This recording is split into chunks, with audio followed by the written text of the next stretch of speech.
다 같이 기도드리시겠습니다.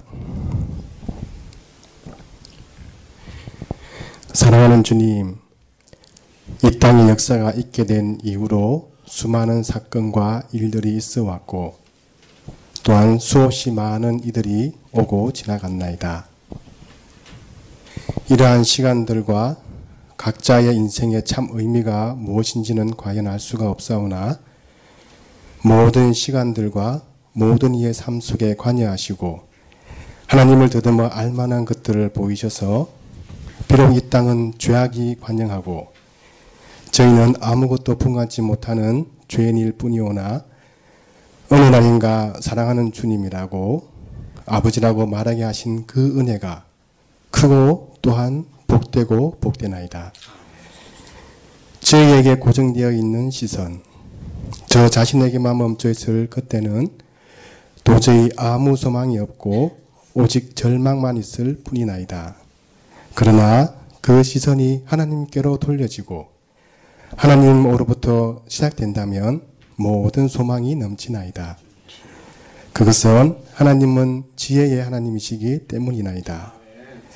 아버지 하나님, 저희에게 그리고 이 땅에 온 교회에 소망의 하나님이 되어 주옵소서. 하나님께서 함께 하심으로 지치지도 아니하고 피곤치도 아니하는 새 힘을 얻어서 이웃 사랑하는 데 승한 자가 되고 용서하는 데 이기는 자가 되고 희생하기를 기뻐하는 자 되게 하여 주옵소서. 하나님께 모든 것을 던져오니 맡아 주옵시고 기뻐하는 것이, 즐거워하는 것이, 평안한 것이, 평강이 이제는 저희의 것이니 감사를 드리고 항상 기도하게 하여 주옵소서. 때가 이름에 이때에 전하는 자나 듣는 자에게 임하시는 하나님의 뜻을 이루어 주옵시고 지금 이때에 이 땅의 교회에 있어야 할 하나님의 선하심을 위해 한 마음으로 기도하는 계기가 되게 하여 주옵소서. 오가는 걸음을 지켜 주옵시고 하나님의 부요함으로 채워져서 다 부자되어 돌아가게 하옵소서. 감사드리며 우리 주 예수 그리스도의 이름으로 기도하나이다.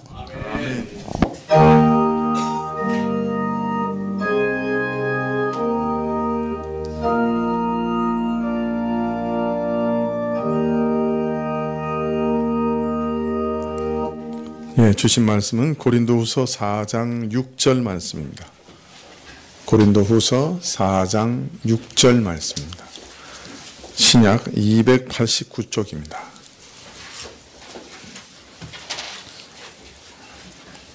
고린도후서 4장 6절입니다. 찾으신 줄 알고 봉독해 드리겠습니다. 고린도후서 4장 6절. 어두운 데서 빛이 비치리라 하시던 그 하나님께서 예수 그리스도의 얼굴에 있는 하나님의 영광을 아는 빛을 우리 마음에 비치셨느니라. 아멘. 둘째 날 오직 은혜라고 하는 제목으로 우리 이난규 교수님 나오셔서 말씀 전해 주시겠습니다.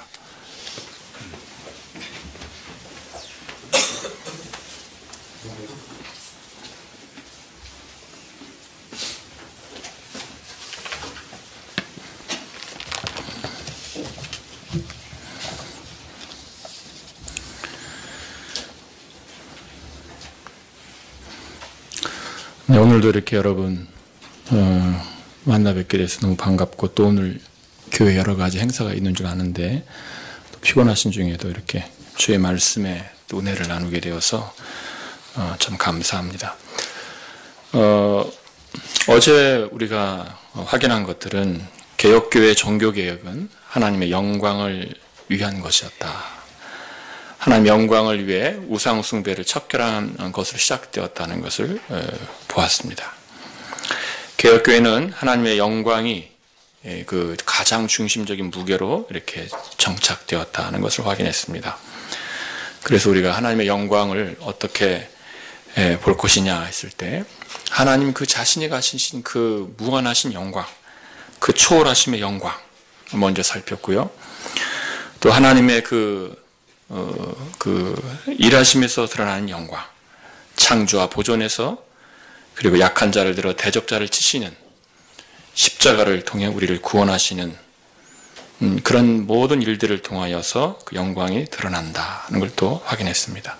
그리고 마지막으로 우리들에게 주어진 과제로서의 하나님의 영광, 그래서 하나님을 최고선으로 인정하고 받아들이고 즐거워하는 목적으로 그 하나님의 영광을 보았습니다.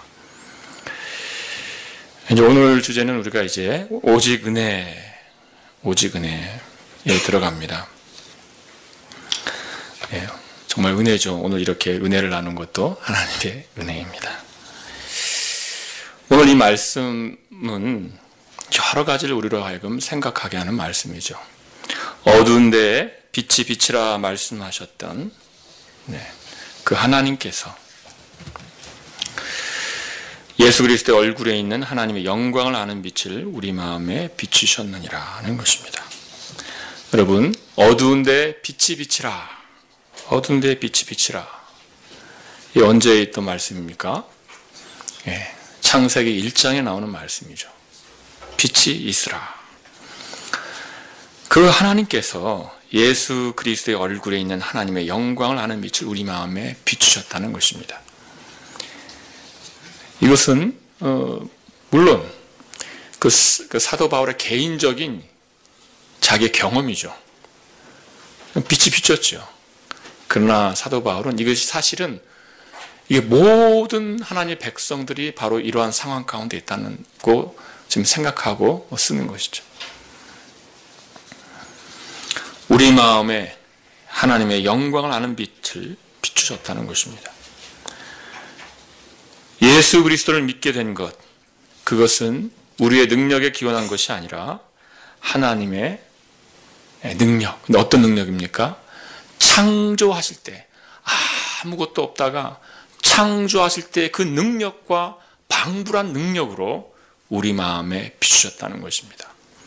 그러니까 예수 그리스도를 믿는 것은 그저 사소한 일이 아니라 어쩌다가 믿는 게 아니라 엄청난 능력으로서 우리가 믿게 된 것이죠. 창조의 능력과 똑같은 능력으로 우리가 믿게 된 것입니다. 그런 일이 없다면, 즉 창조하실 때와 같은 그런 기적이 없다면 믿는 일이라는 것은 없다는 것을 보여주는 말씀입니다. 창조가 정말 신비스럽고 기적 같다면 구원도 똑같이 창조적이며 신비스러운 일로서 하나님의 전적인 일하심이 없으면 불가능하다는 것을 보여주는 말씀입니다. 빛이 있으리라는 그 말씀이 있어야 했던 것처럼 예수 그리스도의 얼굴에 있는 하나님의 영광을 아는 빛을 하나님께서 우리 마음에 비추셔야 했던 것입니다. 구원이 이처럼 하나님의 전적인 일하심으로 되는 것이 성경의 가르침인데, 이제 종교개혁 때의 그 문제 중에 하나가 무엇이었냐면 거기에 인간이 그래도 조금 참여하는 거 아니냐, 하나님이 구원하시는데 그래도 인간이 뭔가 돕는 거 아니냐, 이런 문제로 인하여 여러 논쟁이 있었습니다. 근데 이 문제는 사실은 루터의 이 종교개혁의 핵심적인 문제였습니다. 보통은 이제 루터의 종교개혁을 생각할 때 이신칭의로 생각을 하곤 합니다. 그것도 맞습니다. 우리가 이제 그 부분도 내일 확인할 거지만 그것도 핵심적인 부분입니다. 근데 루터의 종교개혁의 핵심적인 가치가 있는 거거든요. 사실은 하나님의 은혜가 이신칭이죠. 이제 그런데 지금 이 하나님의 은혜로 이루어지는 구원이라는 것이 이게 가장 핵심적인 문제로 종교계에 있어서 이제 등장한다는 것을 우리가 사실은 알아야 됩니다. 우리가 보통 종교개혁을 생각할 때 1517년 10월 31일, 그죠? 그래서 지금 2017년이니까 500년이 이제 지나서 500주년 기념을 여러 곳에서 하고 있습니다. 그런데 2년 전에, 그러니까 1517년보다 더 2년 전부터 이미 사실은 루터의 마음속에는 종교개혁이 시작되고 있었습니다. 2년 전에 뭘 했는가 하면 루터는 성경을 강의하기 시작했습니다. 사실 루터는 성경을 강의하고 싶어 하지 않았습니다. 처음에는. 어떻게 내가 성경을 강의할까? 성경을 보는 것을 두려워하는. 그러다가 성경을 강의하라는 그런 이제 명을 받고 강의하면서 성경을 통하여서 자기가 생각했던 많은 것들을 교정하기 시작합니다. 특별히 이 로마서 강의는 루터에게서 이 전환점을 가져오는 그런 성경이 되게 됩니다. 여기 로마서 강의에서 하나님의 의를 루터는 자기가 오해했던 하나님의 의, 그걸 새롭게 성경을 통해서 발견하면서 마음속에서 종교개혁은 이미 시작됩니다. 그리고 그것이 겉으로 발현된 것이 이제 95개 조항을 붙이는, 면죄부를 비판하는 95개 조항을 붙이는 것으로 나타나게 되는 거죠. 근데 루터의 마음속에는 이미 2년 전부터 시작되고 있었습니다. 그 전까지 하나님의 의는 무엇이었는가? 그러니까 중세말을 지배했던 하나님의 의는 아리스토텔레스의 윤리학에 기초한 의였습니다. 이것을 이제 로마서 강의에서 루터는 인간의 의라 이렇게 말해요. 인간의 의라 이렇게 말하면서 그 의는 무엇이냐면, 공로가 채워지면, 하나님은 마치 저울과 같으셔서 공로가 채워지면 그 하나님이 재어 보이는 그 앞에서 의롭다함을 인정받는 그 의였습니다. 철저히 아리스토텔레스의 윤리학에 기초한 의였습니다. 만약에 만족되지 않으면 하나님은 심판하시는 분이었습니다. 루터는 로마서를 통해서 하나님의 의가 은혜로 주어지는 의, 내가 준비해서, 내가 마련해서 하나님 앞에 보여주는 의가 아니라 하나님이 내게 주시는 의, 하나님이 나를 통해 만드시는 의, 그 의라는 것을 발견하게 됩니다. 하나님께서 주시지 않으면 인간은 죄인일 수밖에 없다. 이것을 로마서 강의에서 발견하게 됩니다. 그러면서 사실은 거기에서 다 이미 2년 전에 이신칭에서부터 인간의 전적인 부패, 하나님의 은혜, 여기 다 나타나고 있습니다. 제가 그 중에서 한 대목을 이제 읽어드리려고 하는데요. 이 로마서 강의 중에서 로마서 8장 28절에 대한 강의입니다. 8장 28절 이렇게 시작되죠. 우리가 알거니와 하나님을 사랑하는 자 곧 그 뜻대로 부르심을 입은 자들에게는 모든 것이 합력하여 선을 이루느니라 이렇게 되어 있습니다. 하나님을 사랑하는 자 곧 그 뜻대로 부르심을 입은 자. 이제 이 구절을 놓고 이제 강의를 하는 거죠. 이제 루터가 강의를 합니다. 이 구절은 이 구절의 의미를 이제 말씀드려야지 이제 그 대목을 이해하니까 잠깐 설명을 드리면, 이 대목은 무엇입니까? 하나님을 사랑하는 자. 근데 그 자는 어떤 자입니까? 뜻대로 부르심을 입은 자라는 것이죠. 하나님을 사랑한다는 것은 우리의 행위죠. 우리의 능동적인 행위죠. 그런데 그 뒤에 바로 뭐가 있습니까? 그 뜻대로 부르심을 입은 자가 나옵니다. 이 루터에게는 이게 굉장히 인상적인 구절이 됩니다. 왜 그런가 하면, 하나님을 사랑하는 자는 어떤 자냐? 자기 스스로 하나님을 사랑할 수 있는 자냐? 아니라는 거죠. 하나님의 뜻을 따라 부르심을 입었다. 하나님의 뜻이 먼저 있었고, 그 다음에 그 뜻을 따라서 하나님이 부르셨고, 그래서 그가 지금 하나님을 사랑하고 있는 것이다. 루터는 이것을 확인하게 됩니다. 그리고 이제 이렇게 강의를 합니다. 이제 제가 이제 번역한 겁니다. 이렇게 할 수 있습니다. 따라서 지금 우리의 의는 어디에 있는가? 우리의 선이 어디에 있는가? 자유의지가, 일들의 우연이 어디에 있는가? 당연히 이렇게 선포되어야 하니 이것은 옳게 선포되는 것이다. 곧 육신의 생각은 목이 잘렸다는 것이다. 지금까지 사도가 그것의 손과 발과 혀를 잘랐다면 여기서 완전히 숨통을 끊고 그것을 죽인다. 왜냐하면 자신 안에는 아무것도 없고 오히려 하나님 안에 그의 모든 선이 있다는 것을 지금 보기 때문이다. 이렇게 강의를 합니다. 보시면 좀 잔인하죠. 루터의 표현이 굉장히 이제 극적입니다. 극적이어서 저도 이거 보면서 막 너무 잔인하게 하더라고요. 육신의 생각은 목이 잘렸다. 사도가 그것에 손과 발과 혀를 잘랐는데, 그렇죠? 여기서 완전히 숨통을 끊고 죽인다. 이렇게. 지금 뭘 죽이는 겁니까? 육신의 생각. 육신의 생각. 그 육신의 생각은 무엇이냐면 지금 의가 있다고 하는 그 생각. 우리의 의는 어디에 있는가? 우리의 선이 어디에 있는가? 우리에게 선이 있다고 하는 그 생각.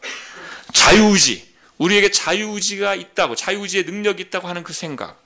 우연이 있다고 하는 그 생각을 지금 루터는 육신의 생각이라고 규정하고, 지금 사도가 여기서 그 뜻대로 부르심을 입은 자, 이 표현 속에서 이건 끝난 거다. 끝난 거다. 하나님을 사랑하는 자는 누구냐? 하나님의 뜻이 있었고 하나님이 불러주신 그 자들이 하나님을 사랑하는 자들이다. 그러니까 우리의 의는, 우리의 선은, 우리의 자유의지는 아무것도 없는 것이다. 하나님의 뜻만 있다. 하나님의 일하심만 있다. 이것을 이제 루터가 여기서 말을 하는 거죠. 그래서 루터는 이렇게 2년 전부터 이미 그 마음속에서는 종교개혁이 시작됐다. 이렇게 말할 수 있습니다. 저는 이제 저에게 특이한 건 사실은 이거였습니다. 무엇이었냐면 이 로마서 8장에서 육신의 생각이라는 것은 그 문맥 가운데 나옵니다. 뭐 육신의 생각은 사망이요 영의 생각은 생명과 평안이라. 그 6절 보시면, 7절 보시면 육신의 생각은 하나님과 원수가 되나니 이는 하나님의 법에 굴복지 아니할 뿐 아니라 할 수도 없습니다. 이렇게 해서 사실은 하나님의 법이 있고 하나님의 법에 반대하는 그 모든 죄악된 생각들을 사실은 육신의 생각이라 지금 사도 바울은 로마서에서 이렇게 그렇게 쓰고 있는데, 저에게 특이했던 것은 이겁니다. 루터는 신학적 사고까지를 확대하여서 당시 중세 말에 그런 신학적인 논리들, 신학적인 그런 사고들까지도 지금 육신의 생각이라 이렇게 규정하고 정죄하고 있는 것이죠. 2년 전에, 그죠? 그러니까 사실은 저희가 2년 전에 500주년을 했어야 되나 이런 생각도 하는데요. 이 문제는요, 제가 왜 이렇게 말씀드려요? 이 문제는 정말 핵심적인 문제였습니다. 루터와 에라스무스의 이제 논쟁이 한 2로부터 몇 년 후에 다시 있게 되는데요. 루터와 에라스무스입니다. 여러분, 에라스무스가 누군가 하면, 에라스무스가 헬라어 성경을 처음으로, 헬라어의 성경을 그 사본들을 다 수집한 후에 가장 권위 있다고 생각하는 그런 본문들을 다 이렇게 보면서 처음으로 헬라어 성경을 편집한 인물입니다. 굉장히, 그러니까 당시로서는 다들 인정합니다. 천재다. 요한계시록의 마지막에 있는 단어, 제가 이제 단어가 몇 개인지 두 글자인지 네 글자인지 모르겠는데요. 그것이 없었습니다. 에라스무스는 요한계시록에 써 있는 그 문장의 패턴을 볼 때 그 단어들은 이걸 것이며 그 단어들의 순서는 이와 같을 것이다 생각하고 마지막 단어를 적습니다. 나중에 요한계시록 사본이 이제 그 부분이 발견됐는데 에라스무스가 적은 것과 똑같았어요. 그러니까 얼마나 이게 그 천재입니까? 어느 정도냐 하면 지금 유럽에 있는 학생들이 유럽 내에 있는 다른 나라에 유학을 갈 때 많은 학생들이 이제 가서 물어봅니다. 어디 나라에서 왔는가? 스페인에서 왔어요. 어디서 왔어요? 어떻게 왔는가 하면 많은 학생들이 이렇게 말합니다. 에라스무스 장학금으로 왔습니다. 이렇게 말해요. 에라스무스 장학금. 그러니까 지금도 유럽 내에서 유럽 학생들이 그 나라를 옮겨 다니면서 유럽 내에서 옮겨 다닐 수 있도록 이렇게 장학금을 주는데 굉장히 많은 학생들이 이렇게 다닙니다. 그 장학금의 이름을 EU에서 에라스무스라고 정할 정도인 거죠. 그러니까 얼마나 이제 뛰어난 인물인가를 알 수 있죠. 이제 그 다음 부분이 이제 얼마나 우리가 다룰 부분이 중요한가 나오겠죠. 자, 이 에라스무스가 1524년에 자유의지론이라는 책을 씁니다. 책의 목적은 단순합니다. 루터를 비판하기 위해서 쓰는 겁니다. 지금 루터가 일으킨 종교개혁을 비판하기 위하여서 1524년에 자유의지론을 써요. 그리고 그 다음 해에 루터가 노예의지론이라는 책을 써서 그 에라스무스의 생각을 반대합니다. 그 에라스무스의 그 책의 내용은 간단합니다. 그러니까 사실은 이제 인간의 의지 문제를 연구하는 모든 철학이든 윤리든 사회학이든 다 뭘로 돌아가냐면 이 논쟁으로 돌아갑니다. 에라스무스와 루터의 이 에라스무스의 자유의지론, 루터의 노예의지론 들어가서 그 안에 사실은 대부분의 핵심적인 문제가 다 설명되어 있기 때문에 이 책으로 돌아갑니다. 근데 에라스무스는 이거죠. 인간이 어떤 능력이나 의지를 사용해서 구원을 위해서 무엇인가를 조금이라도 할 수 있다. 핵심적인 의견은 그겁니다. 그래도 하나님께서 인간에게 자유의지를 주셨고 부패하긴 했겠지만 그래도 인간이 뭔가 능력을 사용해서 구원에 무언가를 보탠다. 이것이 에라스무스의 생각입니다. 루터는 노예의지잖아요. 아시겠죠?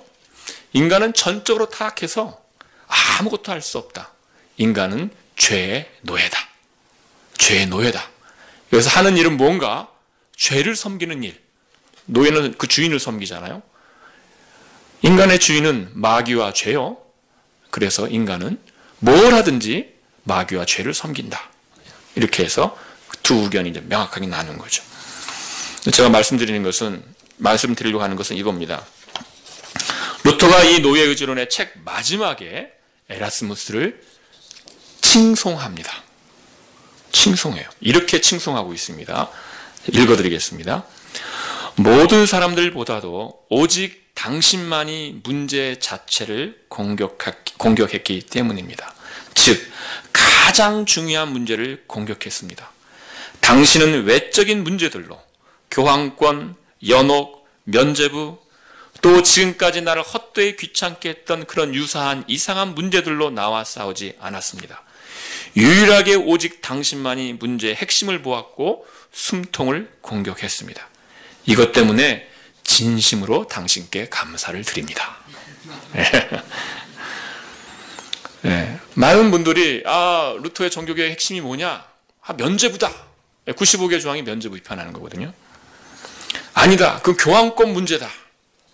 아니다. 연옥 문제다. 여러 가지 의견이 있는데 지금 루터는 뭐라고 합니까? 에라스무스가 공격했던 그 문제.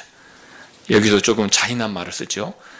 숨통을 공격했습니다. 이렇게 하는데 에라스무스가 건드린 문제가 그 루터의 이 종교개혁의 핵심이 있다고 루터 스스로가 지금 인정을 하고 있는 거죠. 다른 문제들은 그것은 사소한 문제들이라는 것이에요. 그건 사소한 문제. 교황권, 연옥, 면죄부 이것들 나를 헛되이 귀찮게 했던 문제들이 핵심은 무엇인가? 핵심은 무엇입니까? 하나님께서 절대 주권을 가지시고 하나님께서 홀로 일하시는가? 인간은 그 구원에 있어서 아무것도 보태는 것이 있는가? 없는가? 인간은 그저 죄만 짓는 자들인가? 성령의 은혜가 없다면 인간이 하는 일이란 죄 짓는 일인가? 아닌가? 아니면 하나님의 은혜가 필요하지만 하나님의 은혜가 한 80%, 90% 필요한데 혹시 10% 정도는 인간의 능력이 기여하는 거 아닌가? 또 더 들어가는데 이 논쟁은 사실 더 깊이 들어가는데요. 예정 문제까지 들어갑니다. 하나님의 절대적인 예정에 의하여서 구원이 일어나는 것인가? 아니면 시간 속에 있는 일 때문에 구원이 일어나는가? 이런 여러 가지 논쟁을 담고 있어요. 바로 이 문제가 무엇이에요? 종교개혁의 핵심적인 문제였다고 루터가 지금 적고 있는 것입니다. 나중에 이제 종교개혁이 어느 정도 진행된 후에 얼마나 위대한 인물입니까? 그 유럽 사회를 아주 뒤바꾼 인물인데요. 루터에게 이제 주위에서 그럽니다. 전집을 출판하라고 그래요. 그 비텐베르그에 있는 출판업자는 부자가 되었습니다. 루터의 책 때문에. 전집을 출판하라는 여러 가지 요청을 받았을 때 루터가 고민을 합니다. 그리고 이렇게 말합니다. 책들을 보니까 다 불태우고 싶다. 내가 쓴 책들 보니까 다 불태우고 싶다. 딱 두 가지만 남겨놓고 싶다. 두 가지. 한 가지가 뭐냐면 이제 루터가 쓴 소요리 문답서, 그러니까 아이들을 교육하기 위해서 만든 소요리 문답서는 뭐 사도신경, 10계명, 뭐 주기도문 이런 거 해설한 건데 아주 짧은 책입니다. 그럼 뭐 그 다음 책이 무엇이냐면 이 책입니다. 노예 의지론. 그러니까 루터는 그 자기의 단행본만으로 말한다면 노예 의지론을 제외하고는 다 불태우고 싶은, 그러니까 그만큼이나 이 문제는 핵심적인 문제였다는 거죠.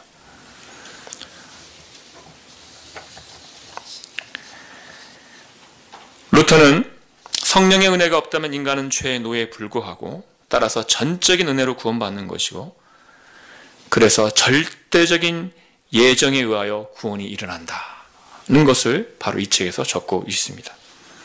그래서 이제 이렇게 다 말씀드린 이유는 이 문제가 종교개혁의 중심 문제이지 결코 주변 문제가 아니라는 것입니다.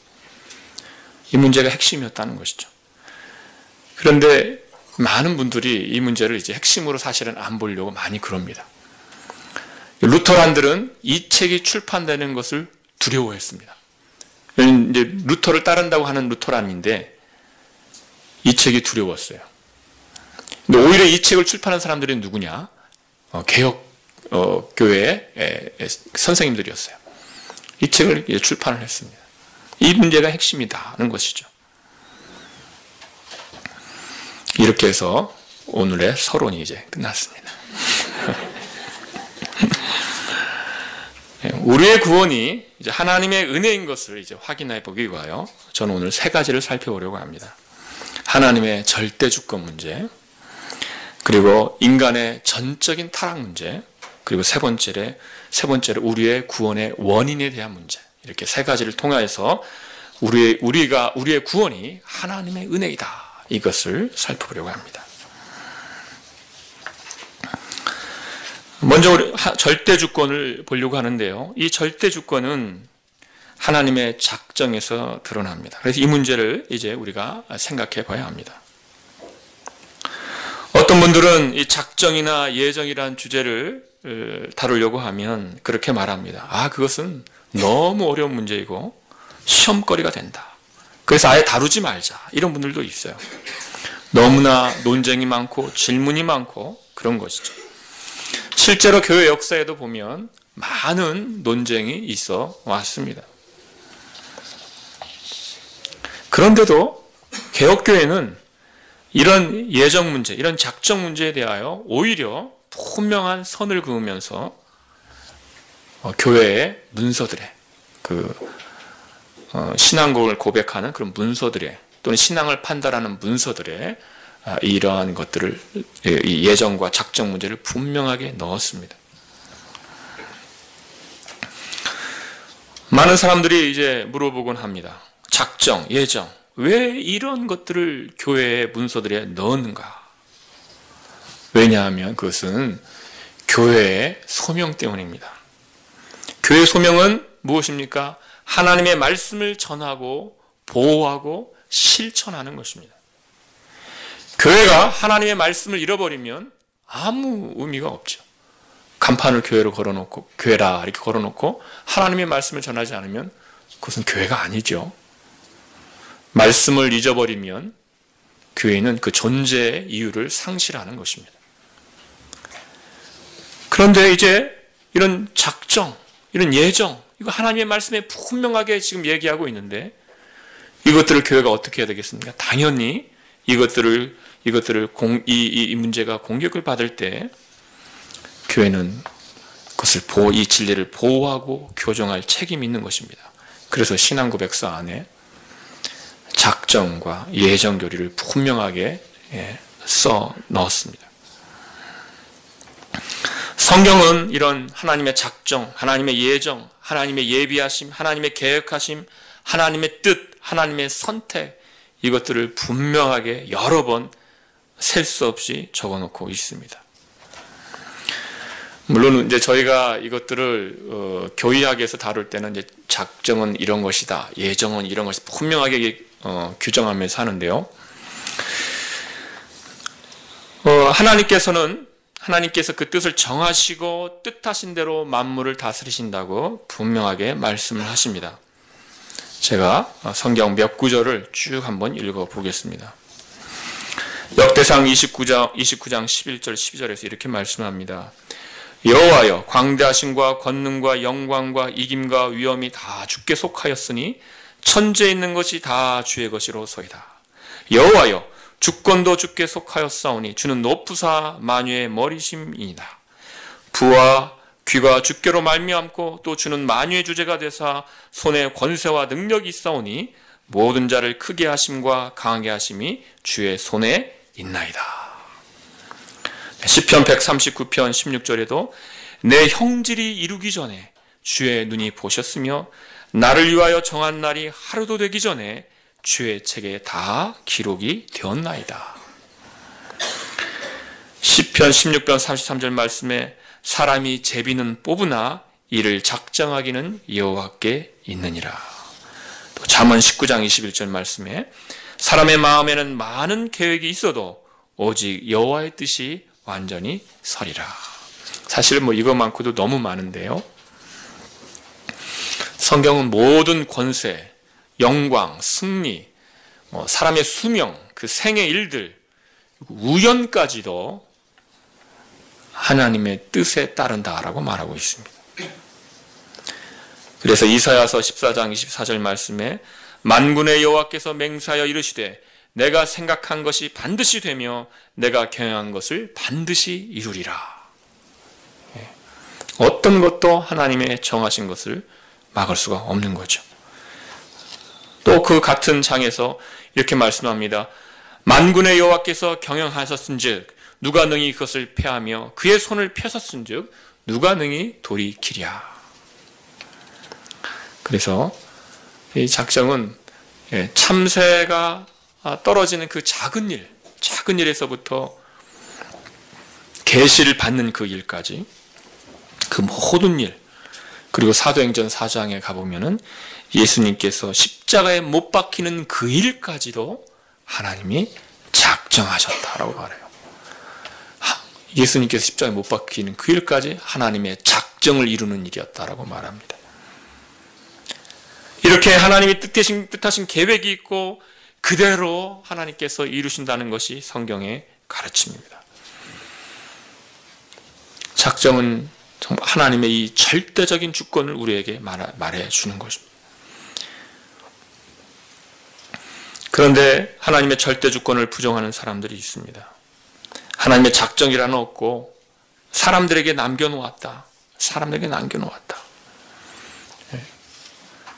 그런데 이 주장은 사실은 무신론에 가깝습니다. 주 예수를 믿으라. 복음을 전합니다. 그러면 이제 우리에게 그 결정이 달려있는 거죠. 그때는 하나님의 작정이 멈추고 하나님의 섭리가 멈추고 이제 내가 결정하는 순간이구나. 그러면 어떻게 됩니까? 하나님의 주권이 사라지는 순간이요? 하나님의 섭리가 사라지는 순간이 되는 거죠. 그 순간은. 그렇지 않겠죠. 그 순간 그가 믿었다면 그 무엇입니까? 하나님의 뜻이 실현되는 순간이 되는 것입니다.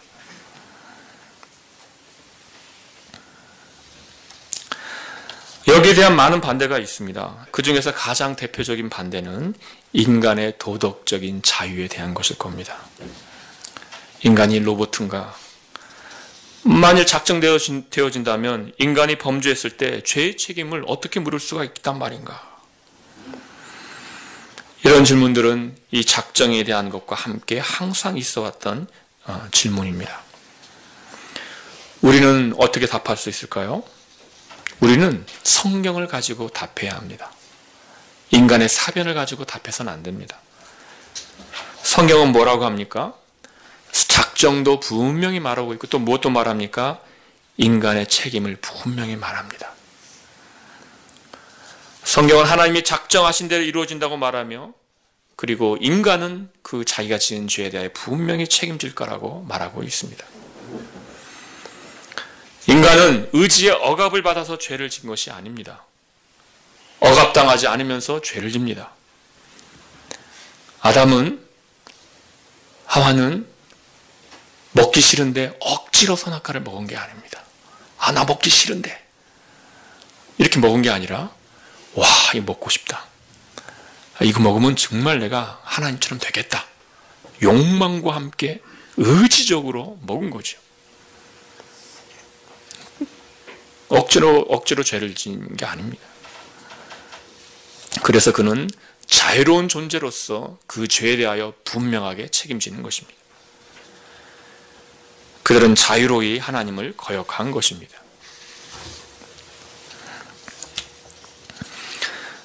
사도행전 4장을 여러분 보시면 한번 가보겠습니다. 사도행전 4장.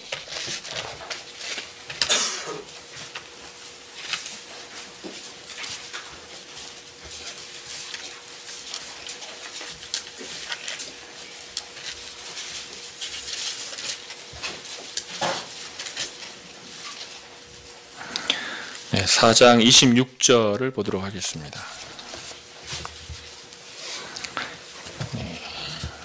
26절부터 28절까지 찾으신 분들은 같이 읽어보십니다. 세상의 군왕들이 나서며 관원들이 함께 모여 주와 그 그리스도를 대적하도다 하신 이로소이다. 과연 헤롯과 본디오 빌라도는 이방인과 이스라엘 백성과 합동하여 하나님의 기름 부으신 거룩한 종을 예수를 거스려 하나님의 권능과 뜻대로 이루려고 예정하신 그것을 행하려고 이 성에 모였나이다. 아멘. 여기 보시면은 28절에서 하나님의 권능과 뜻대로 이루려고 예정하신 그것입니다. 그것은 하나님의 예정이었어요. 하나님의 뜻이었습니다. 그러나 그렇기 때문에 그들의 죄가 감수되는가? 아니요. 그 일은 어떤 일입니까? 주와 26절에 주와 그 그리스도를 대적하는 일입니다. 27절에 보면 과연 헤롯과 본디오 빌라도는 이방인과 이스라엘 백성과 합동하여 하나님의 기름 부으신 거룩한 종 예수를 거스르는 일입니다. 그래서 작정이 있다고 해서 그들의 죄가 책임 없는가? 그것이 아니라 그들의 죄는 그들이 의지적으로 자유로이 죄를 진 거기 때문에 그들에게 그 책임이 돌아가는 것입니다. 하나님은 거룩하신 분이고 하나님은 죄를 미워하시고 죄를 심판하십니다. 그 작정 안에서마저도 하나님은 죄를 미워하시며 죄를 심판하십니다. 그래서 하나님은 우리를 구원하실 때 죄의 책임을 묻지 않는 방식으로 우리를 구원하신 것이 아니라 죄의 책임을 철저하게 묻는 방식으로 우리를 구원하신 겁니다. 그것이 무엇입니까? 예수 그리스도의 십자가인 것입니다. 죄의 책임을 끝까지 그 작은 것 하나라도 물으시고 갚게 하시면서 우리를 구원하셨습니다. 우리가 감당할 죄책을 그리스도께서 감당하신 것입니다. 예수 그리스도의 고난과 죽으심은 하나님께서 구원하실지라도 공의를 포기하지 않으시고 죄책을 끝까지 물으신다는 것을 보여줍니다. 이 모든 일이 무엇이죠? 하나님의 작정 안에 있었다는 것입니다. 하나님의 작정 아래 그 모든 일이 있기에 이 땅에 있는 죄의 만연함을 보면서도 그리스도인은 절망하지 않습니다. 하나님의 작정이 이루어지고 있다는 것이죠. 하나님은 이 죄를 싫어하신 분이고 하나님은 이 죄를 심판하실 것이고 보응하실 것이다. 그리고 핍박받는 그 하나님의 백성을 구원하시고야 말 것이다. 우리에게 분명한 확신이 있는 것입니다. 궤변론자들은 이렇게 말할 수도 있겠습니다. 가룟 유다는 그리스도가 십자가에 못 박히도록 애를 썼으니까, 가룟 유다는 이렇게 하나님의 예정하신 이 일을 도왔으니까 상 받아야 되겠다. 가룟 유다가 없었으면 하나님의 작정하신 구속사역이 이루어지지 않았으니까 그는 칭찬받아야 되지 않는가. 완전 궤변이죠. 그렇지 않습니다. 가룟 유다는 자기의 죄로 말미암아 하나님의 심판을 받는 것이고, 하나님은 그 죄마저도 우리의 구원을 위하여 선용하셨으니 찬송을 받으시는 것입니다. 작정을 말할 때 어떤 자는 궤변을 가져와서 하나님을 모욕합니다. 하나님께 죄의 책임을 돌리려고 합니다. 그런데 어떤 자는 하나님께 나와 무릎을 꿇고 긍휼을 구하고 회개합니다. 이 악한 자, 이 악한 궤변론자는 이러겠죠. 내가 죄를 졌는데 이거 하나님이 작정해서 죄진 거야. 뻔뻔하게 하겠죠. 그런데 하나님의 작정을 믿는데 성도들이, 하나님의 작정을 믿는 성도들이 죄를 졌습니다. 어떻게 할까요? 하나님의 작정을 믿는데 나와서 회개하는 것이죠. 하나님, 죄를 졌습니다. 왜 이렇게 죄를 집니까? 제가 용서해 주소서. 그리스도의 보혈의 피로 씻어 주소서. 이렇게 하죠. 작정을 믿는데 그렇게 합니다. 무슨 차이가 있길래 그럴까요? 무슨 차이가? 영적 생명의 차이가 있는 것입니다. 생명이 없는 자는 교리를 가지고 웃음거리로 만드는 것이고, 영적 생명이 있는 자는 자기 안에 있는 생명에 반응하여 하나님 앞에 나아가는 것입니다. 하나님은 자신의 계획을 따라 행하십니다. 하나님은 여러 사람의 죄가 필요하지 않습니다. 하나님은 그 뜻을 세우시고 이루시는 분입니다. 그 뜻을 세우시고 일하십니다. 우리가 어제 본 것처럼 고린도전서 1장 25절 말씀에서 하나님의 어리석음이 사람보다 지혜롭고 하나님의 약하심이 사람보다 강하니라 하지 않습니까? 우리 사람들이 볼 때는 능력이 없는 것, 어리석은 것, 그러나 하나님의 아들이 사람으로 오셔서 십자가에 죽는 것이 하나님의 능력이고 하나님의 지혜인 것입니다. 읽어보시죠. 하나님의 뜻인 거죠. 하나님의 뜻. 놀라우신 일입니다. 우리가 얻는 교훈은 그것이죠. 우리는 우리가 생각한 대로, 우리의 뜻대로, 우리의 계획대로 어떤 일이 풀리기를 소원합니다. 우리는 우리의 뜻대로 이렇게 되는 것이 어떤 때 보면 이거 됐으면 좋겠는데, 근데 그렇게 안 될 때가 사실 많이 있습니다. 근데 인생은 무엇입니까? 인생은 알려주는 거죠. 알려줍니다. 시간이 흐른 뒤에야 하나님의 뜻이 얼마나 좋은가를 알게 됩니다. 근데 시간이 흐른 뒤에 많은 분들이 그러죠. 기도했던 게 이루어졌다. 내가 생각한 건 아니지만 어쨌든 기도했던 건 이루어졌다. 하나님은 그 절대 주권 가운데에서 그 일을 이루고 가고 계시고, 큰 일, 그리고 작은 일, 우리 삶, 인생, 그 모든 일을 하나님의 뜻 가운데에서 이루어가고 있는 것입니다. 여러분, 모세를 아시지 않습니까? 모세는 인간이 볼 때는 어땠습니까? 가장 권력이 있었던 그때, 왕자로 있었을 때, 그리고 한 40년 됐으면 어느 정도 뭔가를 해볼 수 있는 나이 아닙니까? 그때 뭔가 해보려고 했는데 안 됐죠. 나이가 다 들어버린 노인이 되어서 아무 권력도 없는 양치기가 되었을 때 하나님은 그를 사용하사 이스라엘 민족을 구원하십니다. 하나님의 뜻과 하나님의 계획 우리가 알지 못합니다. 그러나 하나님은 가장 지혜롭게 정말 그 일을 이루시고 계시는 것이죠. 그래서 이 하나님의 이 계획은 어떤 계획입니까? 가장 지혜로운 계획이기 때문에 변경할 필요가 없는 계획이 됩니다. 하나님의 뜻은 정말 지혜롭죠. 지혜로운 설계자는 설계가 변경이 안 되도록 설계를 할 것입니다. 땅속까지를 다 판단하고 주위를 다 상황을 다 파악을 해서 그대로 돼야 되겠죠. 그러나 예측하지 못한 일이 발생하면 설계를 변경하겠죠. 하나님은 가장 지혜롭기 때문에 그 작정을 변경하실 필요가 없으십니다. 하나님의 계획은 그래서 불변입니다. 불변. 우리는 이 지혜로운 뜻이 이루어진다는 것, 하나님의 지혜로운 계획, 지혜로운 작정, 때때로 우리가 알 수 없는 그 일이 일어났을 때라도 그러나 하나님의 지혜로운 뜻이 뜻대로 되고 있다는 그 안에서 그것을 받아들이고 기뻐하며 찬송해야 될 것입니다.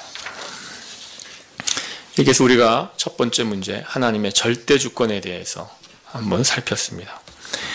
두 번째로 우리가 살필 것은 인간의 전적인 타락 문제입니다.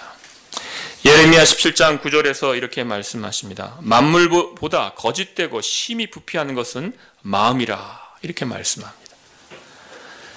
세상에서 가장 부패한 것, 악취가 나는 것이 있습니다. 여러분, 세상에서 가장 악취가 나는 것, 부패한 것 가져오라고 하면 여러분 뭐 가져가시겠습니까? 저는 제 마음을 가지고 가겠습니다. 제 마음.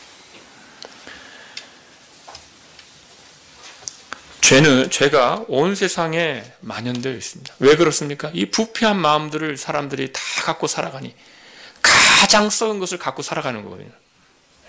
가장 썩은 것을 갖고 살아가니 이 온 땅에 얼마나 죄가 많습니까? 사람들은 이것을 부정하기도 합니다. 무슨 소리냐? 인간들이 그래도 세상은 점점 좋아지지 않느냐? 얼마나 지금 기술이 발전했는가? 예? 얼마나 좋아졌는가? 정말 뭐 기술 발전을 보면은 저도 뭐 굉장하다 이렇게 생각을 합니다. 근데 여러분 보십시오. 많은 젊은이들이 뭐라고 합니까? 한국은 지옥과 같다 이렇게 말합니다. 권력 있는 자들의 부패는 계속됩니다. 갑질의 횡포는 계속됩니다. 그러니까 세상이 좋아졌는가? 안 좋아진 것 같다는 거죠.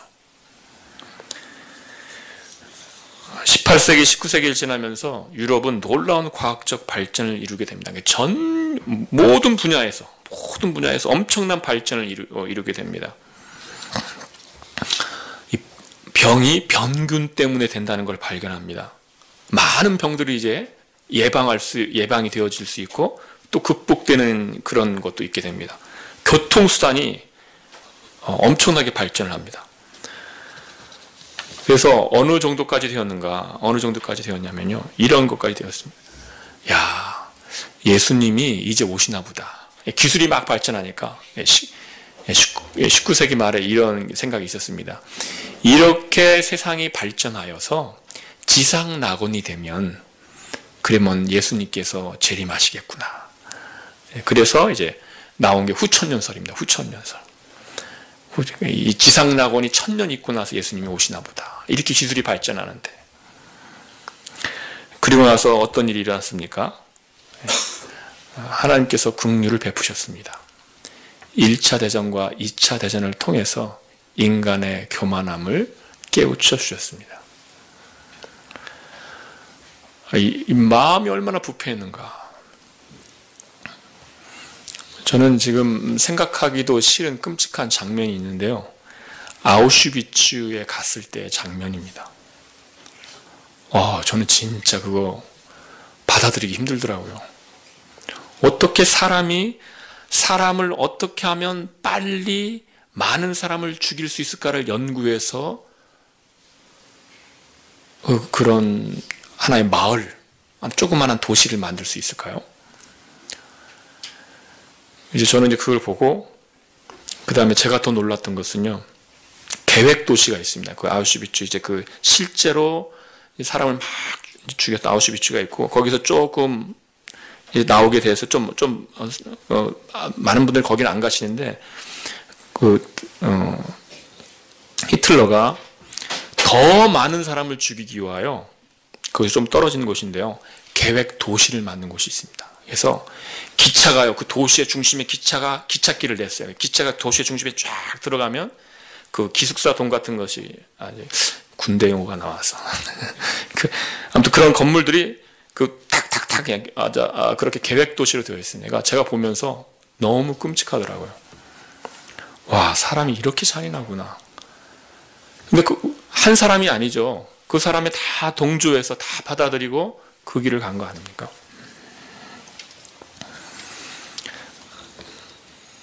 기술 발전이 계속되어도 인간의 죄는 계속해서 증명이 됩니다.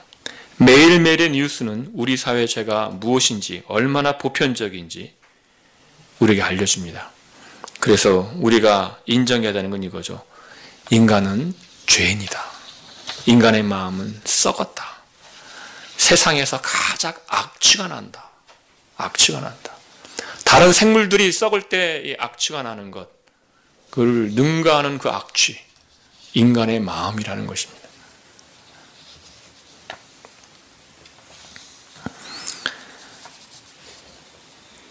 하나님은 인간을 그렇게 지으시지 않았습니다. 하나님께서는 인간을 선하게, 거룩하게, 의를 좋아하도록 지으셨습니다. 근데 언제 이렇게 악하게 되었습니까? 로마서 5장 12절 14절에서 이렇게 말씀합니다.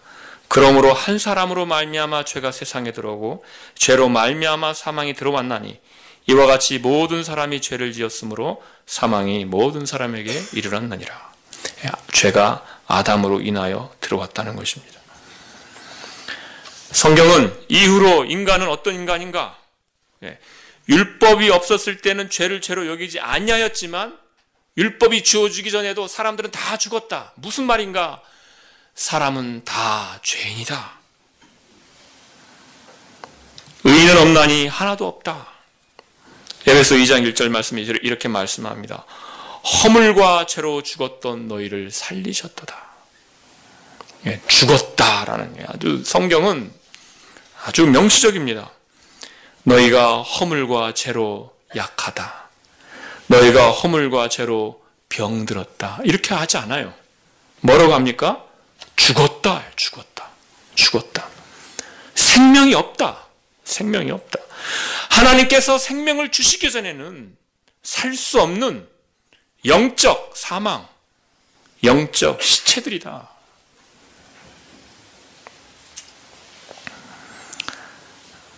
아담과 하와 그리고 우리는 죄 안에서 죽게 되었습니다. 그리고 인류는 이제 영적으로 죽을 뿐만이 아니라 육체적으로도 죽습니다. 그것은 하나님이 죽으신다, 정령 죽으려 했는데 죽지 않는다. 그건 아니죠. 우리는 어떻습니까? 우리는 느리게 죽고 있죠. 느리게 죽어가고 있습니다. 인류의 운명은 죽음입니다. 죽음을 피할 수 없습니다. 인류는 그리고 부패했습니다. 전적으로 부패했습니다. 마음이 썩었다 이렇게 했을 때에는 정말 전적인 부패이죠.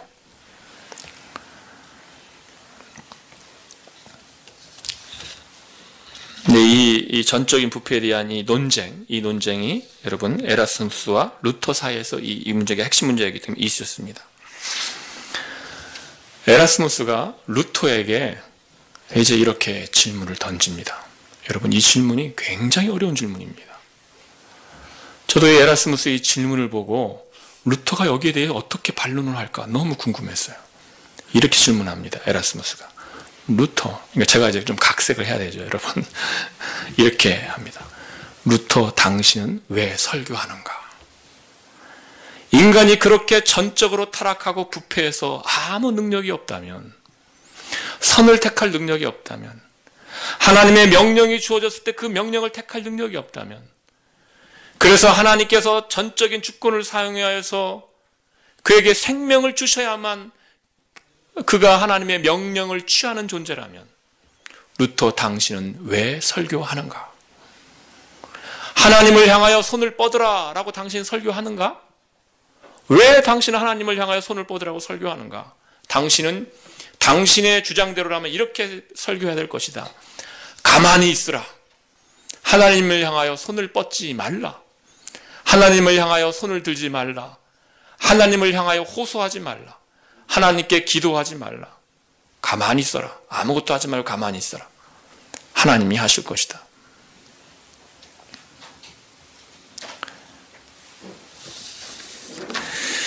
에라스무스는 인간이 전적으로 부패해서 아무 능력이 없다면 성경에 나와 있는 명령들은 아무 의미가 없다고 말을 하고 있는 것입니다.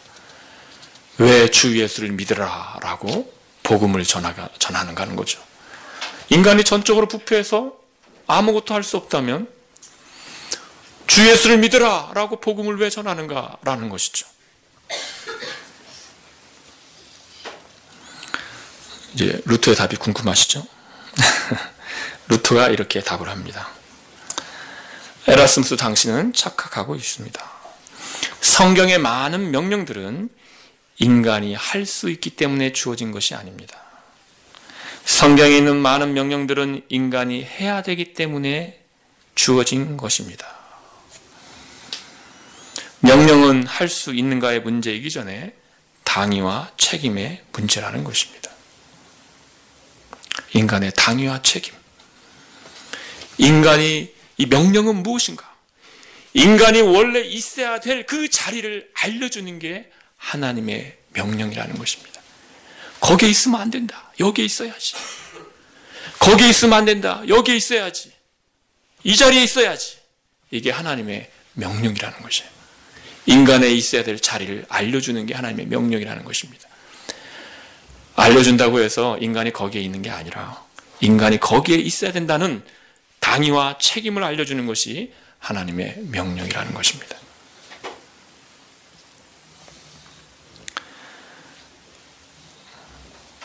제가 대학을 다닐 때 고등학교 때부터 대학까지 계속 친구였던 그 친구가 있습니다. 이게 방송이 될지도 몰라가지고 이름을 제가 이름을 말해야지 더 친근하니까 여러분이. 이제 그 친구가 또 봐도 좋겠어요. 유현목이라는 친구예요. 제가 얼마나 복음을 많이 전했는지 모릅니다. 기도하면서. 어느 날 똑똑했거든요. 이 친구가. 저한테 이렇게 말을 하는 겁니다. 남규야, 이제 더 이상 나한테 이제 전도하지 마. 이제 다 전도하지 마. 내가 왜 안 믿는 줄 아니? 하나님이 작정해서 안 믿는 거야.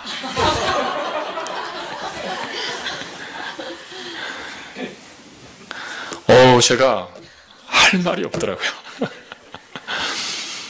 할 말이 없어서 그 다음부터는 이제 진짜 너무 제가 이제 소극적이 되고 그런데 이제 제가 이거 루터의 답을 보면서 그 생각이 났습니다. 야, 그때 이걸 내가 알았어야 되는데, 그때 내가 이거 알았으면 그 친구한테 이렇게 말해줄 텐데, 그거는 너의 지금 문제 아니다. 하나님의 작정 문제가 아니다. 너는 지금 이 명령 앞에 서 있다. 하나님께서 지금 여기 있으라고, 여기 오라고, 여기 있으라고 너의 자리를 알려주는데, 거기 있으면 너 죽는다. 여기 있으라고 하나님께서 명하시는데 그 명령에 대하여 네가 어떻게 답할 것인가? 너는 그 책임 앞에 서 있다. 이렇게 제가 말했을 거라는 것이죠. 저는 이 글을 읽었을 때, 루터의 답을 읽었을 때, 너무나도 저는 이제 기분이 좋았습니다. 감동했고, 야, 그렇구나. 왜냐하면요, 저도 사실 이 글을 읽고, 제가 그 독일 민스터라는 곳에 한 3년 정도 목회를 했습니다. 매주 설교를 하거든요. 매주 설교를 했죠. 제가 근데 그때 당시에 제가 이제 논문을 쓰고 있었습니다. 그 학위 논문을 지금 유성민 목사님처럼 저도 이제 같은 지도 교수지 않습니까? 이 논문을 쓰고 있어요. 매일 제가 보는 글이 뭘까요? 제 주제는 예정론이었습니다. 매일 예정에 대한 글을 보는 것이죠. 나중에는 이게 하나님 다 예정해서 되는 것인데 이렇게 되는 거예요. 내가 왜 설교할까? 하나님 예정해서 다 이렇게 하는 건데 내가 왜 설교할까? 이거를 읽고 난 다음에 설교의 의미가 여기에 있구나. 성도들이 있어야 될 자리를 알려주는 것이고, 내가 설교를 잘해서 성도들이 변화하는 게 아니라 나는 그저 전할 뿐이요, 성령께서 역사하셔야지 변화가 있는 것이고, 나는 성도들이 있어야 될 그 자리를 알려주는 것이고. 제가 이걸 읽고 너무 감동해서 그 주에 있었던 설교 어떻게 했을까요? 아주 막 우렁차게 했습니다. 그리고 그 다음 주부터는 원래대로 돌아갔습니다.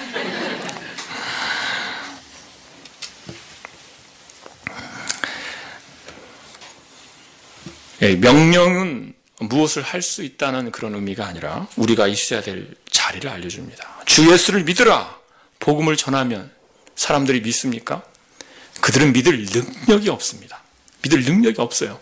믿을 능력이 없는데, 믿을 능력이 없는 자들한테 우리는 전하는 겁니다. 왜 전합니까? 거기에 있어야 되니까. 그것이 있을 자리니까 전하는 거예요. 그런데 그들이 안 믿겠다고 할 때 그냥 그러려니 하면 됩니다. 왜요? 원래 그럴 수밖에 없는 존재니까. 그런데 어느 날 성령께서 은혜를 주시면 갑자기 믿겠다고 그러는 거죠. 갑자기 믿고 싶다고 그러고, 갑자기 나도 교회 가고 싶다고 그러고, 그런 일이 일어나는 거죠. 우리는 영적으로 죽은 자와 같아서 하나님의 은혜에 반응할 수가 없습니다. 그런데 하나님께서 은혜를 주시면 그가 반응을 하는 것입니다.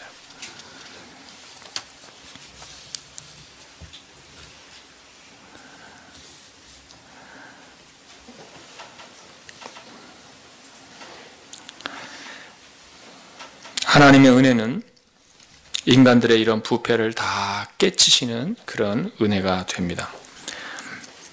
그래서 본래 인간은 어떤 존재냐 하면은, 인간은요, 하나님께서 이렇게 명령을 전달하시고, 어떤 은혜를 전달하시고, 뭐 좋은 거를 전달해도 사람은 어떻게 할까요? 싫습니다라고 하는 겁니다. 싫습니다. 난 싫습니다. 왜냐하면 그렇게 강팍한 것이 인간입니다. 그러면 하나님의 은혜란 무엇입니까? 하나님의 은혜란 그런 인간의 강팍함을 부시는 은혜, 그죠? 돌과 같이 굳은, 강한, 이 세상에서 가장 강한 것이, 저는 잘 모릅니다. 지식이. 다이아몬드 보다 더 센 게 또 언제 제 기사 보니까 발견됐다고 그러는데, 어쨌든 그것보다 더 센 게 뭘까요? 인간의 마음이죠. 하나님의 은혜는 그거를 깨는 은혜인 것이죠. 그걸 깨고 들어와서 생명을 심는 은혜. 굳어있던, 돌과 같이 굳어있던 그 심장 녹여서 그래 핏기가 돌게 하고 보게 하고 듣게 하고 반응하게 하시는 그 은혜인 거죠. 그래서 우리의 구원은 전적인 하나님의 은혜가 되는 것입니다. 이렇게 해서 우리가 인간의 전적 부패 이제 마치면서 자연스럽게 어디로 갑니까? 세 번째 주제이죠. 구원은 하나님의 전적인 은혜라는 것입니다. 에베소 2장 8절 9절 이렇게 말씀합니다. 너희는 그 은혜에 의하여 믿음으로 말미암아 구원을 받았으니 이것은 너희에게서 난 것이 아니요 하나님의 선물이라. 행위에서 난 것이 아니니 이는 누구든지 자랑하지 못하게 함이라. 우리는 하나님의 은혜로 믿어서 구원을 받은 자들입니다. 하나님께서는 믿음도 하나님의 선물이라 이렇게 말씀하십니다. 그래서 우리는 이제는 자랑하지 못하고 그저 감사만 드릴 자가 되어 있습니다. 구원이 전적인 하나님의 은혜라는 이 사실, 이걸 확인하기 위하여 우리가 이제 확인할 건 이겁니다. 구원의 출발이 하나님이라 하는 것입니다. 우리의 첫 부모 아담, 하와가 죄를 범하였을 때 주님께서는 자신을 피하는 그들을 먼저 찾아오셨습니다. 이 성경은요, 하나님이 이렇게 찾아오는 걸로 시작을 하죠. 우리를 향하시는 하나님의 사랑이죠. 아브라함은 하나님을 몰랐습니다. 우상을 섬기는 가문이었죠. 하나님께서 찾아오셨습니다. 때가 참에 독생자 예수 그리스도를 보내셨습니다.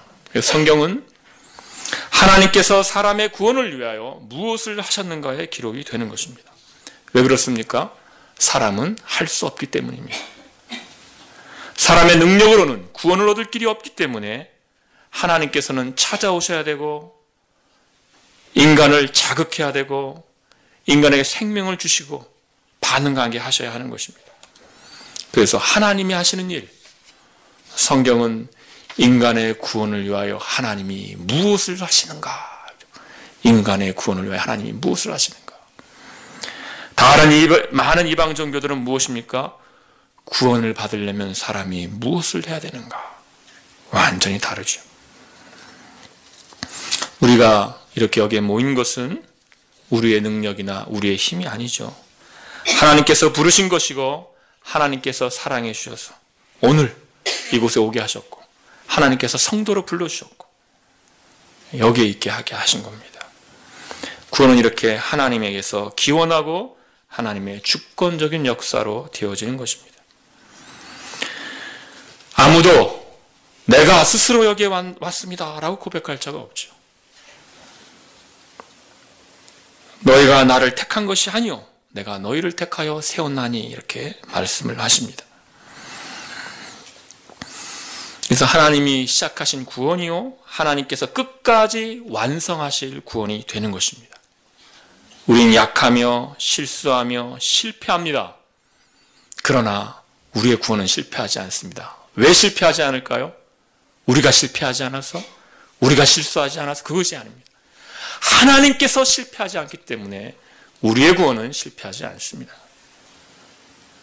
너희 안에서 착한 일을 시작하신 이가 그리스도 예수의 날까지 이루실 줄을 우리는 확신하노라 하는 것입니다.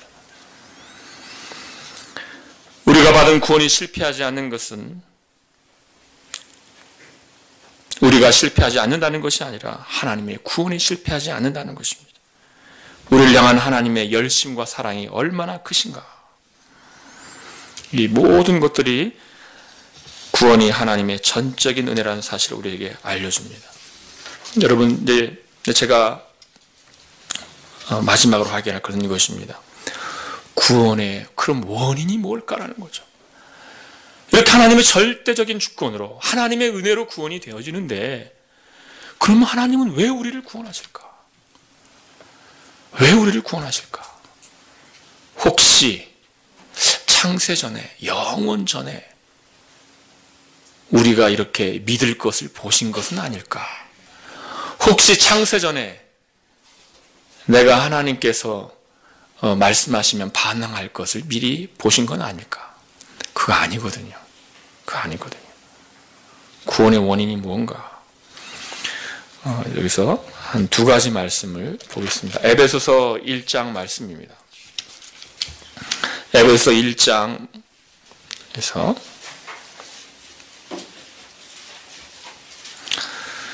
4절, 5절 말씀 이렇게 말씀합니다. 곧 창세전에 그리스도 안에서 우리를 택하사 우리로 사랑 안에서 그 앞에 거룩하고 흠이 없게 하시려고 5절 말씀을 같이 읽어보십니다.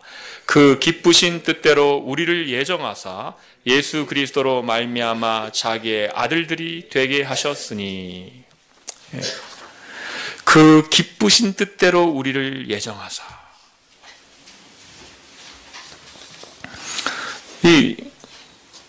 우리를 예정하셨습니다. 그 원인이 무엇입니까? 그 근거가 무엇입니까? 기뻐하신 뜻입니다. 기뻐하신 뜻. 사실 하나님의 예정 자체가 하나님의 뜻인데 그렇게 하나님께서 예정하신 그 원인, 그 근거를 뭐라고 합니까? 그것이 하나님의 뜻이다 하는 것이죠. 하나님의 뜻의 원인이 하나님의 뜻이다. 하나님의 뜻의 원인이 하나님의 뜻이다. 우리를 구원하시기로 하신 하나님의 뜻이 그 원인이 무엇이냐? 하나님의 뜻이다. 아니 무슨 논리가 그런 논리가 있는가? 이렇게 말할 수 있는데요. 성경의 논리가 그렇습니다. 신명기 말씀 우리 한번 보도록 하겠습니다. 신명기 7장입니다. 신명기 7장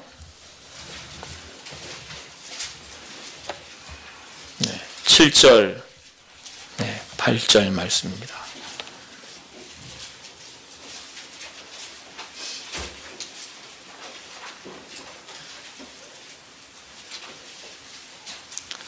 신명기 7장 7절 8절 말씀 찾으신 분들은 같이 한번 읽어봅니다.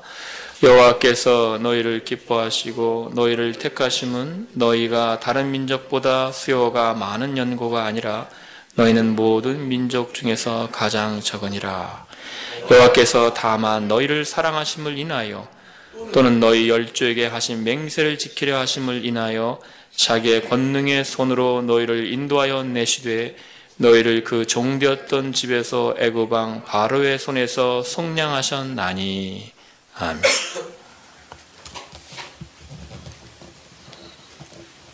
예. 여호와께서 너희를 기뻐하시고 택하셨다. 그 원인이 무엇인가? 그들이 사랑받을 가치가 있어서 그런 거 아닙니다. 무엇입니까? 하나님의 사랑이 원인입니다. 많은 역본들이 기뻐하셨다, 7절에 이 기뻐하셨다는 단어를 사랑으로 표현을 합니다. 하나님께서 왜 이스라엘을 사랑하셨는가? 근데 8절 보니까 그 원인이 뭐였습니까? 사랑이었습니다. 하나님의 사랑의 원인이 사랑입니다. 왜 나를 사랑하시는가? 하나님이 사랑하셨어. 에베소서의 말씀과 비슷하죠. 하나님의 뜻의 원인은 하나님 자신의 뜻입니다. 출애굽기 33장 19절 말씀. 내가 긍휼히 여길 자를 긍휼히 여기고 불쌍히 여길 자를 불쌍히 여기리라. 여기리라는 여기가 이게 하나님의 의지하는 이거거든요. 하나님께서 긍휼히 여기기를 원하는 자를 긍휼히 여기고 하나님께서 불쌍히 여기기 원하는 자를 불쌍히 여기신다. 성경은 다 그렇게 말합니다. 성경의 논리가 이러함으로 우리는 성경대로 말해야 되는 거죠. 선택의 원인이 무엇입니까? 하나님의 뜻입니다. 하나님이 우리를 사랑하신 이유가 무엇입니까? 하나님의 사랑입니다. 하나님이 우리를 긍휼히 여기시는 원인이 무엇입니까? 하나님 자신에게서 시작된 바로 그 긍휼입니다. 그렇게 원하셔서 긍휼히 여기신 것입니다. 그런즉 원하는 자로 말미암음도 아니요 다른 박질하는 자로 말미암음도 아니요 오직 긍휼히 여기시는 하나님으로 말미암음이니라. 로마서 9장 18절이 그걸 그대로 받아서 말씀합니다. 그런즉 하나님께서 하고자 하시는 자를 긍휼히 여기시고 하고자 하시는 자를 완악하게 하시느니라. 하고자 하시는 자, 원하고자 하시는 자, 그 자를 긍휼히 여기신다는 것입니다. 이처럼 구원은 전적으로 하나님의 은혜라는 것입니다. 그래서 우리는 자랑할 것이 없습니다. 우리는 그 찬송을 드릴 뿐이요 모든 영광을 하나님께만 드려야 하는 것입니다. 그래서 어제 우리가 솔리데오 글로리아, 영광이 하나님께 돌아간다. 오직 하나님께만 영광이 돌아간다 했는데 영광을도 있는 거죠. 영광을. 나도 영광을 오직 하나님께도 드려야겠다. 로마서 강의, 루터의 로마서 강의로 제가 시작을 했는데 이제 루터의 로마서 강의 한 부분을 인용하면서 마치려고 합니다. 이렇게 하면서 이 로마서 이 8장, 이 아까 읽어드린 그거 이제 그 부분의 강의를 마쳐가면서 루터가 이런 말을 씁니다. 제가 읽어드리겠습니다. 육신의 생각에는 자기의 비참함 가운데서 하나님이 영광 받으시는 것이 쓰라리고 비참하다. 육신의 소리를 보라. 나의. 그리고 이렇게 말합니다. 이 나의를 치워라. 그리고 말하라. 주여 당신께 영광이. 루터는 이걸 본 겁니다. 나는 정말 하는 게 없고 나는 아무것도 아니고 하나님이 영광을 받으신다. 이것이 육신의 생각에는 이것이 마음에 안 든다는 거예요. 사실은 우리도 그렇죠. 우리도 지금 루터가 이게 나의 뭐겠습니까? 뒤에 뭐 붙어요? 나의 영광, 나의 드러남,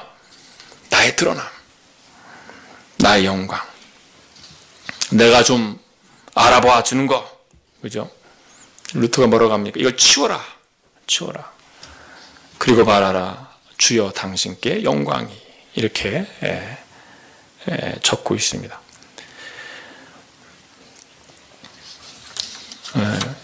우리가 이런 하나님의 구원하심을 우리가 생각할 때, 정말 모든 것이 하나님의 은혜다.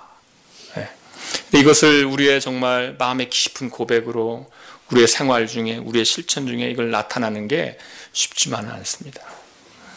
정말 쉽지만 않습니다. 다 아셔도 이제 저도 이렇게 보면 교회에서 이렇게 성도님들 보면 다 아셔도 이렇게 하는 것에 대하여 주목받지 못하면 섭섭해하시고, 나를 좀 안 알아주네 막 이러시고 그런 게 조금씩 있는 것 같으세요, 다들. 우리가 하는 그 모든 일에 있어서 정말 하나님께 찬송과 감사를 올려드려야겠다, 이런 마음입니다.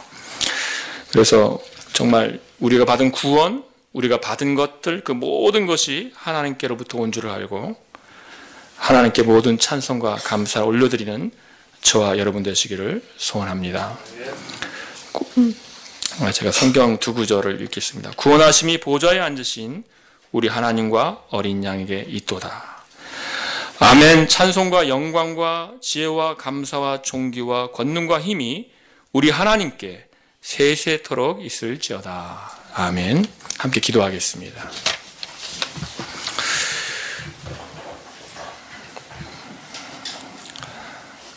은혜와 사랑이 풍성하신 아버지 하나님, 주님께서 그 크신 은혜를 우리에게 베풀어 주셔서 말로 다 할 수 없는 그 은혜를 누리면서 살아가게 하시오니 감사드리옵나이다. 아버지 하나님, 주의 은혜로 구원을 받았고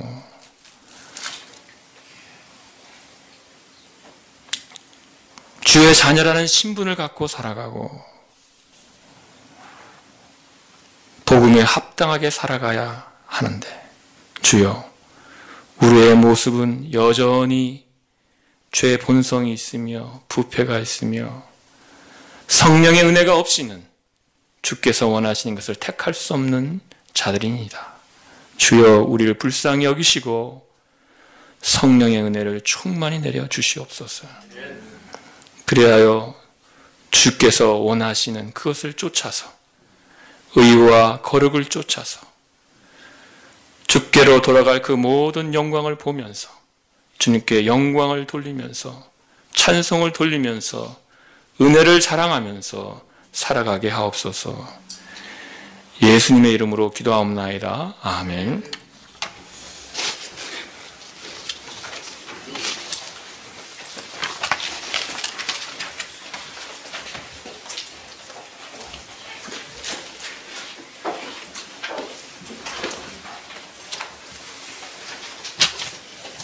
예, 감사합니다. 오늘 말씀드리면서 참 감사하게 됐는데요. 에라스무스한테 안 주신 걸 우리한테 주셨잖아요. 얼마나 감사합니까? 종교개혁의 가장 핵심을 꿰뚫어 볼 수 있는 통찰력과 그것을 공격할 수 있는 지적인 능력, 그것을 다 가지고 계셨는데 하나님이 그분에게는 우리에게 주신 은혜를 안 주셨단 말이에요. 그분하고 비교하면 뭐 지적인 능력은 사람과 개 정도 될 텐데, 그런데 그분에게는 안 주시고 우리에게 주셨다 하니까 정말 감사할 뿐입니다. 533장 찬송하시고.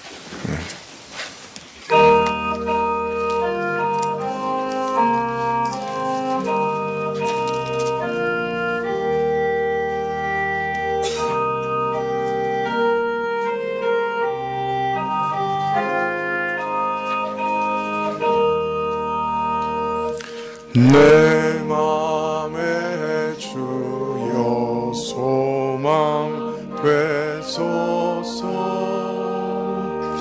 주 없이 모든 일 헛되어라.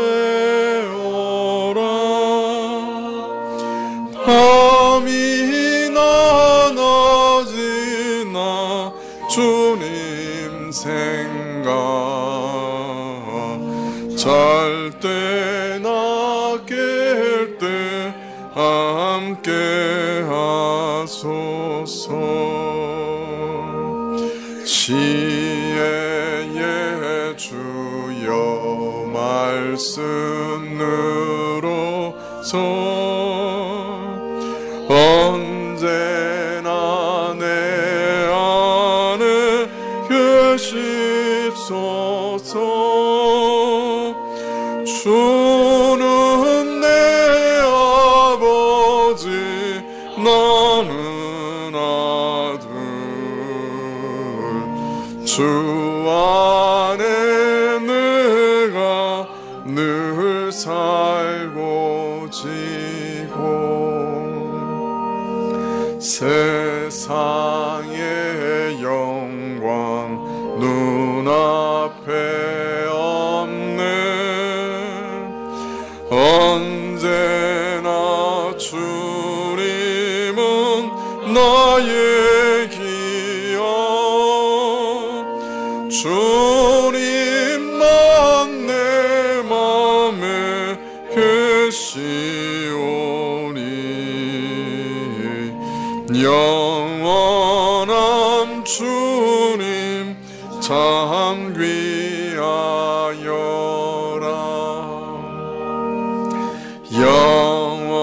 영원한 주님 내 승리의 주 하늘의 기쁨을 주옵소서. 어떠한 고난이 닥쳐와도 만유의 주여 소망 되소서.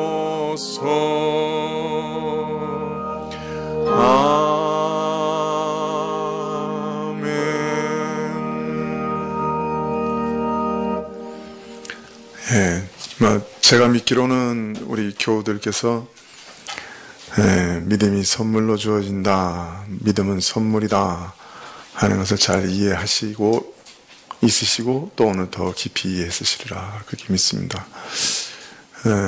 그리고 아무것도 자랑할 수 없다 하는 말씀이 무슨 뜻인지 아시리라 믿습니다. 아마 천국에 가서 천국문을 들어갈 때 내가 어떻게 이것을 믿었을까 아마 여러분이 또 한 번 감탄하게 되시리라 믿습니다. 내일 아침에 발인 예배가 6시 20분에 명지병원에서 있습니다. 가실 수 있는 분들은 매우 이른 아침이지만 참여해 주시면 유족들이 많은 위로를 받겠습니다. 교회에서 4시, 먼저 5시 반에 5시 반이면 되겠죠? 40분 할까요? 5시 40분에 출발하겠습니다. 혹 같이 가시기 원하시는 분들은 교회에 5시 40분까지 오시면 교회차로 출발할 수 있겠습니다. 내일도 주일 낮 오전 예배와 주일 오후 예배를 말씀해 주실 텐데요. 이렇게 큰 숲과 같이 큼직큼직하게 이렇게 잘라서 주시니까 또 아주 좋습니다. 꼭 참여하셔서 말씀 들으시고 또 잘 정리되시면 좋겠습니다. 이남규 목사님 나오셔서 축도해 주심으로 둘째 날 마치겠습니다.